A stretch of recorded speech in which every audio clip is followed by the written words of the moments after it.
Volvo will continuously release updates to apps, maps, and system software. For your convenience, you will be notified about new updates in the Sensus Download Center. Select Download Center to see the available updates. In our case here, you can see a system software update, one update for an app, as well as a new map update ready to be downloaded.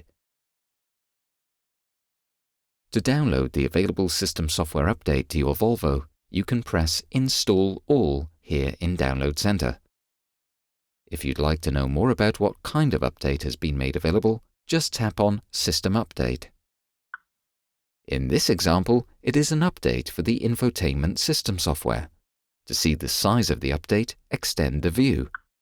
To start downloading, select Install All if there is more than one update available, or just install one by one. Now the download process starts. You can continue to drive or you can leave the car. You don't need to wait. Next time you start the engine and connect the car to the internet, the download process and installation will finish.